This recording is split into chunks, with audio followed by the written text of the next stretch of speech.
2018 Hyundai Kona sure is a breath of fresh air. To date, if you were looking for a subcompact or B-segment SUV, it was probably going to be a bit dreary to drive with a slow, undesirable powertrain. Mazda's CX-3 is an exception, but its tiny interior is even more Miata-inspired than its driving experience. Really, everything in the segment has at least one fundamental flaw that makes it tough to recommend, and although the new Kona certainly isn't flawless, it's the first member of the segment to provide abundant power, all-wheel drive and a transmission that isn't depressing.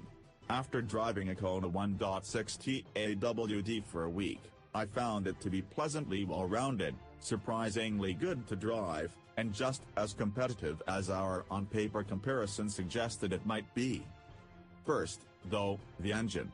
The Kona's standard 147 horsepower naturally aspirated four-cylinder is perfectly competitive in terms of power, and isn't saddled with the CVT or the Jeep Renegade, Fiat 500X's 9-speed box of highly confused gears.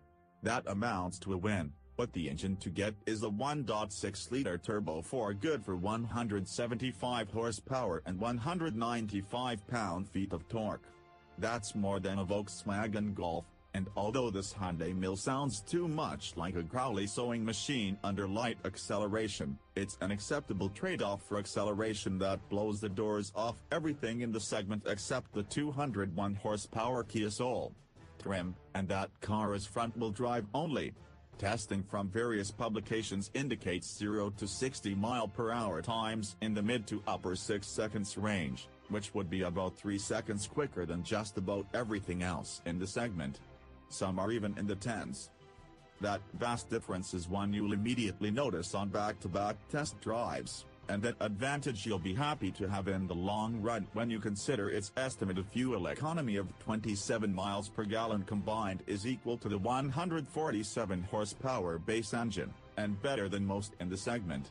It's paired to a 7-speed dual-clutch automated manual that's been smoothed over from earlier Hyundai, Kia applications, no longer herking and jerking at low speeds, and more responsive to throttle inputs. That's the case regardless of the selected driving mode. In past Hyundai, Kia efforts, normal could be too lethargic, while sport could feel over-caffeinated. Here, they're actually appropriate for the situations their names imply. I was perfectly happy leaving the Kona in normal around town, and in sport, I was truly impressed by how adeptly the Kona zinged through the winding backroad portion of my evaluation route, eagerly responding to throttle inputs, downshifting readily, and perfectly increasing steering heft. Indeed, the Kona's entire driving experience is yet another example of Hyundai taking great leaps in terms of steering and suspension tuning, corresponding with the arrival of new vehicle dynamics guru Albert Biermann, formerly of BMW M. Not only is this subcompact SUV not dreary, it's actually quite fun. Fancy that.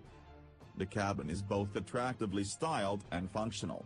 The cup holders and multi-tier smartphone bin are useful, and as a tall person, 6'3", I particularly appreciate that the 8-way power seat provides enough adjustability while maintaining an easy reach to the large, easy-to-use touchscreen. In typical Hyundai fashion, you get a ton of features for your money.